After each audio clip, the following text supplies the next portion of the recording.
Buenas tardes. En primer lugar, quiero decirles a ustedes, estudiantes, que a pesar de que el lunes es 21 y es el Día del Estudiante, no nos queremos olvidar de ustedes para celebrarlo con un poco de clase. No voy a ser demasiado extenso en la clase de hoy para no sobrecargar la atención justo el Día del Estudiante. Pero como bien decía Agustín en una charla privada que tuvimos, esto de las clases virtuales permite que festejen y celebren el Día del Estudiante, el 21, y que les permita después ver esta clase que naturalmente les va a venir bien de repaso para los temas que van a entrar dentro del parcial. Nosotros estamos siempre cumpliendo los planes que hemos trazado para el desarrollo de la materia, porque naturalmente, como les debo recordar, el día 5 de octubre vamos a tener nuestro primer parcial. Y yo quisiera que ese primer parcial no sea sorpresivo para ustedes, sino más bien un cierre de unos distintos aspectos de la materia. No tomamos un parcial para excluir, tomamos un parcial para ver cuán preparados estamos para poder seguir. Quiero que sepan que los exámenes no son algo dispuesto a sancionar a los alumnos que no han podido aprobar, sino a ponerlos en condiciones de largar. Esta es una maratón. La maratón se corre despacio, pero siempre tratando de observar un mismo ritmo. Y el mismo ritmo es el que les pido a ustedes para poder llegar al día del parcial con todos los conceptos que hemos dado desde la primer clase hasta la clase de hoy. En particular, quiero dirigirme también a alumnos que se han matriculado tardíamente. Tengo que advertirles que ustedes tienen que ponerse al día. No sé si ya les han advertido que nosotros empezamos las clases el 31 de agosto y ya estamos casi a la finalización del mes de septiembre. Así que deberán ponerse al día o van a quedar rezagados. No es es nada más que una sola advertencia, porque si no alguien podrá decir, yo eso no sabía, y ya las reglas las distribuimos al principio de clases y tuvimos todas las aclaraciones necesarias. Si hubiera dudas sobre cómo son todas estas cosas, por favor, lo consultan a Agustín o a Ariel o a Marcelo o a Silvia, a cualquiera de los que puedan ustedes trabajar en esta tarea. Bueno, en la tarde de hoy vamos a hablar sobre 3 puntos que son muy importantes para la conceptualización de todo este esquema de acción, jurisdicción y proceso. Y precisamente vamos a hablar sobre legitimación. ¿Qué es la legitimación en el derecho procesal? Es la posición subjetiva de los contradictores respecto al caso controvertido. Esta posición está referida a la titularidad del bien jurídico vulnerado. Es decir, ¿quién se encuentra legitimado para acudir al órgano jurisdiccional en el ejercicio de una acción requirente? ¿Quién está habilitado? Hay una habilitación por lo menos de dos, la habilitación puede ser de dos maneras. Habilitado en la causa de la situación jurídica que se encuentren y habilitado en los procesos privados a través del mandato por el cual el titular del bien jurídico tutelado transfiere, da mandato a un tercero para que en nombre de él actúe e intervenga en un proceso. De allí que está desarrollando esta tarea de dos maneras, que se resumen en dos latinazgos. Es legitimación ad causam y legitimación ad proceso. La legitimación en la causa es el titular del bien jurídico vulnerado. A veces coincide es el legitimado en la causa con el legitimado en el proceso, pero puede no ser así. No se olviden que esto es proceso en general, no proceso penal. En el proceso penal, el legitimado activo es el fiscal, el legitimado pasivo es el imputado y su defensor. Pero acá, en cualquier tipo de proceso, hay siempre una posición jurídica que le da a un sujeto la titularidad del bien jurídico vulnerado, es decir, el que es propietario es titular del bien que intenta proteger. El que es inquilino es el titular del bien jurídico que pretende invocar para proteger su derecho de inquilino. Es decir, al deducir la acción es donde se va a adquirir ese carácter de parte. Cuando el juez advierte que una persona carece de legitimación para intervenir en un proceso, pues no le va a otorgar ese carácter procesal y no va a ser parte en la relación procesal. Es decir, se va a desestimar su intervención. Cada persona que es titular del bien jurídico afectado es el titular que puede ejercitar por él, por sí o por intermedio de un tercero el ejercicio de las acciones pertinentes.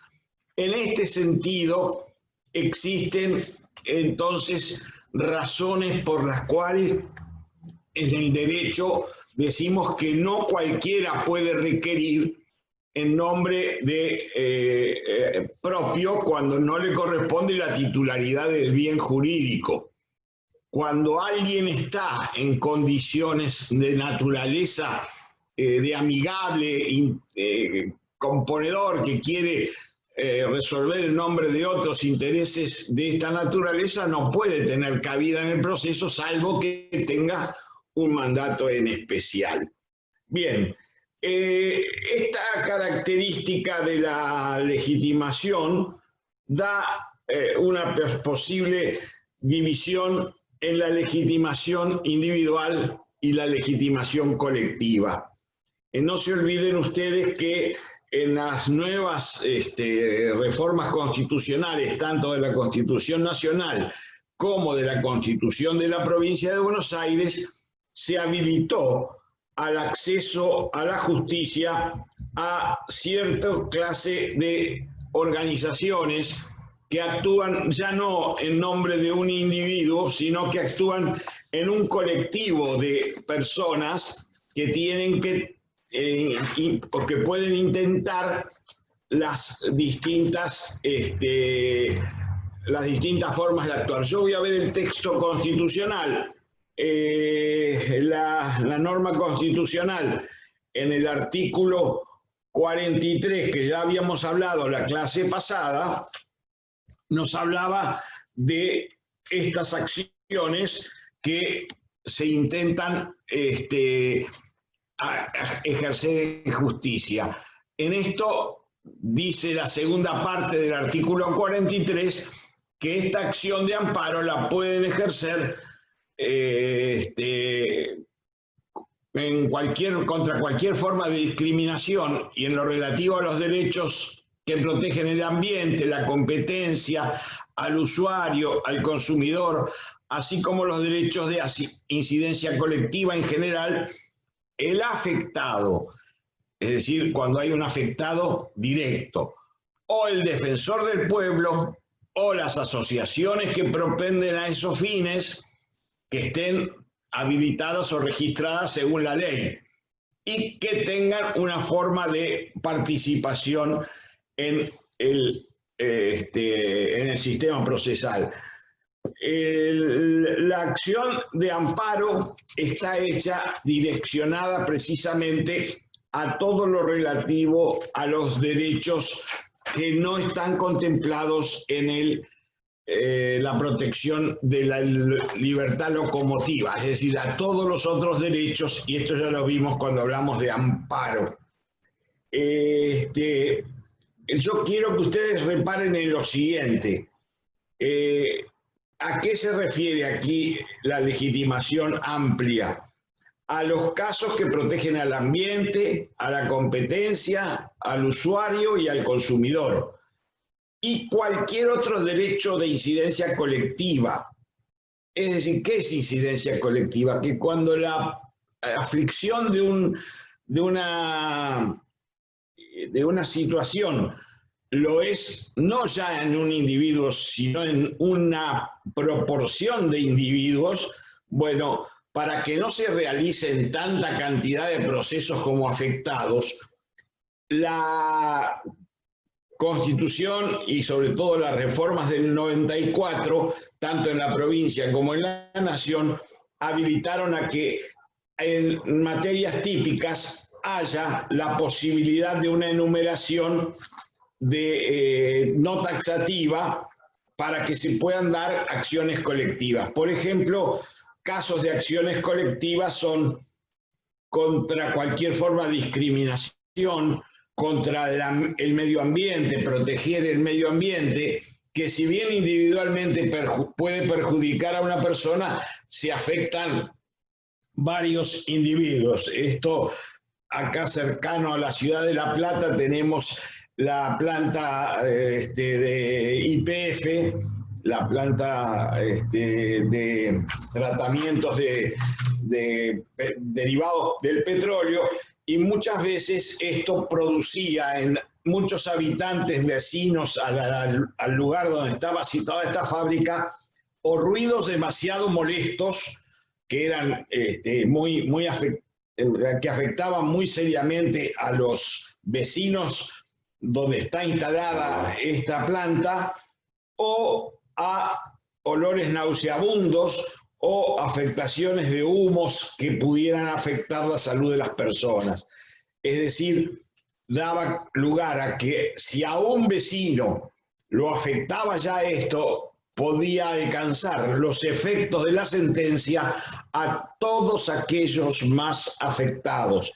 Es decir, bastaba que cualquiera de ellos estén autorizados a dirigirse en defensa de estos derechos colectivos en general. En principio, toda persona puede ser el afectado, pero tiene que tener un derecho que tenga una incidencia de un sujeto indeterminado de personas. El artículo 30 de la ley 25.675, que es una ley general sobre el ambiente, habla de esta habilitación o esta legitimación para intervenir. La figura está también incorporada en la reforma, como les dije a ustedes, en la Constitución del 94, con lo que se llama el ombudsman o abogado de la sociedad, que en general son los organismos naturales para la defensa del interés colectivo. Nosotros tenemos acá en la provincia, por ejemplo, el defensor del pueblo, que precisamente ahora, en este momento, está interviniendo en una acción para lograr una intervención entre el conflicto de IOMA, el Instituto de Obra Médico Asistencial de la provincia de Buenos Aires, y los profesionales de la salud que se encuentran en un conflicto por la prestación de las prácticas y de los servicios de consultas médicas. Ahí se incorporó el defensor del pueblo y ha interpuesto medidas precautorias y ha interpuesto medidas de naturaleza judicial a los efectos de que no se perjudiquen a los usuarios o beneficiarios del sistema para que no estén sin cobertura médica. Es decir, en la Constitución se está ya habilitando a esto. Igualmente, en la Constitución Nacional, en el artículo 86, le da al defensor del pueblo la legitimación procesal, porque establece el artículo 86 que el defensor del pueblo es un órgano independiente está instituido en el ámbito del Congreso de la Nación, que actúa con plena autonomía funcional y no recibe instrucciones de ninguna autoridad. Su misión es la defensa y protección de los derechos humanos y demás garantías e intereses tutelados en la Constitución y las leyes ante hechos que ya sean de actos o omisiones de la administración o el ejercicio de sus funciones administrativas públicas. Y remata el artículo 86, el defensor del pueblo tiene legitimación procesal, es después causal de remoción con determinadas garantías, pero goza de inmunidades y privilegios que tienen los legisladores. Por esa razón no puede ser detenido, arrestado, si no hay una causal de destitución. Y similar artículo repite la provincia de Buenos Aires en cuanto establece también la garantía de ese defensor oficial o defensor del pueblo para la asistencia de las tutelas judicial permanente. Acá hay muchísimas normas que están en juego, tanto las referidas al amparo, y tenemos 3 casos que ya se los vamos a referenciar para que los lean, que son el caso Verbinski, el caso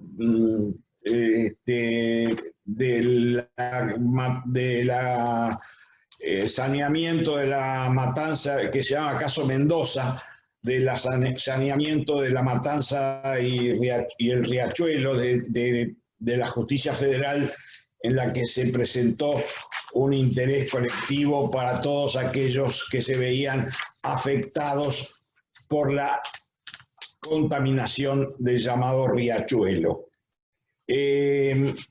También están integrados por las leyes generales del ambiente, que ya les dije, por la Ley de Defensa del Consumidor, la 24.240, y las modificaciones de la 26.331. Hay acordadas de la Constitución de la Corte Suprema de la Nación, y este artículo 30 de la 25.675 da una amplitud que el hecho del daño ambiental colectivo, al deducir la demanda, podrán interponerla los restantes, pero también esto no impide que sea esta sentencia con efectos respecto de terceros, o sea que si beneficia, va a beneficiar a muchas personas. El artículo 33 de esta ley dice que la sentencia hará cosa juzgada y tendrá efecto erga omnes, es decir, que alcanza a todos los beneficiarios de este sistema. La importancia de esta legitimación colectiva nos permite, como modo amplio, para tratar nosotros también el tema del acceso a la justicia. Ya vamos a llegar a ese efecto. Vamos a simplificar este acápite diciendo que en la Nación, la Corte Suprema de Justicia de la Nación ha hecho un reglamento para que tenga vigencia en las causas que hayan procesos colectivos que tengan por objeto bienes colectivos, y se crea un registro público de inscripción de procesos colectivos en trámite ante tribunales nacionales y federales, es decir, para asegurar los efectos que se llaman expansivos de la sentencia. ¿Qué quiere decir un efecto expansivo? Que lo resuelto por la intervención de una persona en particular o un conjunto de personas o de un órgano oficial como es el defensor del pueblo, tengan efectos colectivos hacia todos aquellos que les puede beneficiar. Ya les dije entonces, la causa Berlinski es del 2005, que habla sobre la política carcelaria. La causa Mendoza es del 2006-2008 y sigue todavía en trámite, que es la recomposición ambiental. Y hay también una causa de privacidad e intimidad de los usuarios y consumidores que se llama Alavi, que Alavi está también descrito en todo lo que hace a los habeas data. Eso recayó en un habeas data. ¿Cuáles son los objetivos que tiene este proceso colectivo? Primero, facilita el acceso a la justicia. Esto es muy importante para que la justicia pueda llegar a tutelar aquellos derechos que sean realmente objetivos. Segundo, tiene una economía y celeridad en el trámite. Tiene una concreción efectiva del derecho material. Y tal vez la más importante es que se evita el dictado de sentencias contradictorias, porque si cada juez que vaya a conocer el mismo hecho en referencia a distintos sujetos puede dictar distintos tipos de sentencias. Entonces, esta temática permite unificar en un proceso único todas los intereses y brindarle flexibilidad a una tutela efectiva, que son precisamente las que evitan que se tornen ilusorias las necesidades de un colectivo que ustedes podrán imaginar. Hay muchísimos intereses, sobre todo cuando está el Estado renunciando o no aplicando verdaderas condiciones para la protección del medio ambiente. Esto vale la pena decirlo. Otro tema que teníamos en la clase de hoy es todo lo referido al acceso a la justicia. Yo les recomiendo en acceso a la justicia bibliografía que hay en extenso. Está Roberto Berizonce, que es profesor emérito de la facultad, tiene un libro sobre acceso a la justicia. También está escrito esto en varios autores, que Morelo ha trabajado sobre esto, y Mauro Capelletti, autor italiano, que también nos visitara en la universidad hace ya fines del siglo pasado, en los 90, que vino a hablarnos por primera vez del acceso a la justicia de las personas en condiciones de vulnerabilidad. Nosotros tenemos que hacer especial referencia en esto a las reglas de Brasilia. Estas reglas de Brasilia nacieron en el año 2008 en una reunión iberoamericana que hubo sobre la preocupación sobre el acceso a la justicia de personas que se encuentran en condiciones de vulnerabilidad. Pero, ¿qué es una condición de vulnerabilidad? La condición de vulnerabilidad no es solamente económica. La vulnerabilidad puede ser por la edad, que una persona, por ser menor, a lo mejor huérfano, no tenga la posibilidad de tener un acceso a la justicia porque está en situación de desprotección o que necesita la intervención del Estado para que se genere una protección de sus intereses. Ha habido muchas veces accidentes de tránsito donde los progenitores han fallecido ambos y han quedado los menores con una situación de incapacidad casi absoluta porque no había quien los represente. Y aquí, en las reglas de Brasilia, establece que los estados deben dictar normas para la protección de estas personas que por la minoridad no puedan ejercer su derecho. También se protege y se tutela a los discapacitados, que son aquellas personas que por cualquier defecto, dificultad o enfermedad no puedan ejercer sus derechos y que estén necesitando la protección del Estado.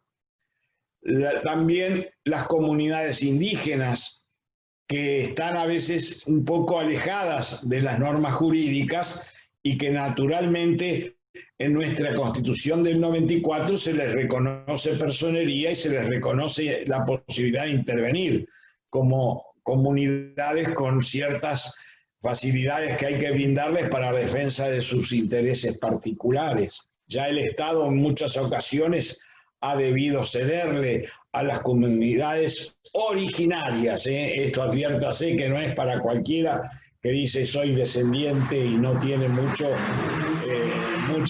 certificación de ser comunidad originaria, pero sí a los que son originarios. Por ejemplo, en el sur de nuestro territorio se les ha entregado tierras que originariamente pertenecían a sus antepasados y se han tutelado esos intereses.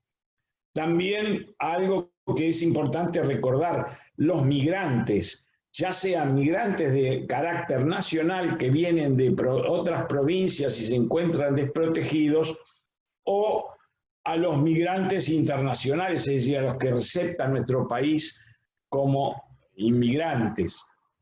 También a la pobreza de género, a todo aquello que haga por su género dificultades para ejercer los derechos. Y finalmente también a los que tienen privación de la libertad, porque todos sabemos que es una conquista la defensa pública y es una conquista que ningún imputado pueda estar en un proceso sin defensa pública, pero también es necesario que esa defensa pública alcance hasta los intereses particulares de los desprotegidos. Es decir, el defensor oficial no solamente existe en el fuero penal, sino que existe también en el fuero civil, contencioso administrativo, etcétera, etcétera. Lo que es necesario, sí, acreditar que se trata de personas que se encuentran integrando un grupo de vulnerabilidad. También existe la protección por razones de sexo, igualdad de personas. Cada vez más se impone que haya leyes protectoras para que las mujeres sean tratadas en proporción, no solamente en el ámbito legislativo, sino también en los ámbitos de las empresas públicas que puedan tener la representación mínima de personas del sexo femenino, para que no sea esto una sola excepción a favor de las personas que la dan. También en razón de la edad, ya sea de la edad de los jóvenes, los más niños discapacitados, como los de la tercera edad o la cuarta, ya estamos hablando de las edades vulnerables. Y esas edades vulnerables son aquellas que hacen la protección del Estado para aquellas personas adultas o adultas mayores que necesitan ser protegidas. También existen las vulnerabilidades por la lengua. Ustedes saben que tenemos aquí en nuestro país todavía muchísimas personas que no tienen el manejo del idioma nacional. Sin ir más lejos, hay muchos comerciantes chinos que todavía les cuesta expresarse en el idioma nacional. Y en el norte de nuestro país tenemos personas como los tobas o como aquellas comunidades que todavía son pueblos originarios aborígenes que se expresan exclusivamente en el idioma de su lengua aborigen. Y bueno, también a ellos hay que darles una especial tutela para que puedan llegar en igualdad de oportunidades y que se compensen las cuestiones que produzcan estos obstáculos.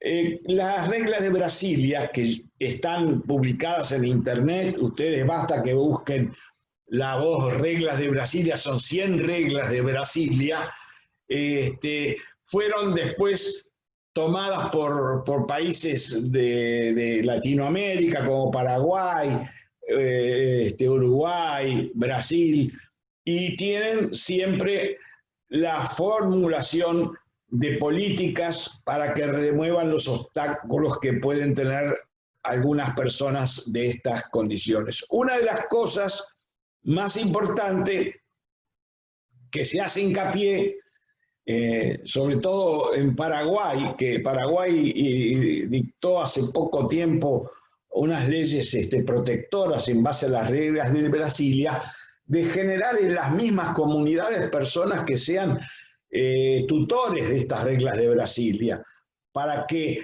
los orienten a las personas de escasos conocimientos o de escasos recursos a cómo se puede arribar a una cuestión sustancial de retribuirles o reconocerles los derechos y garantías que ellos tienen.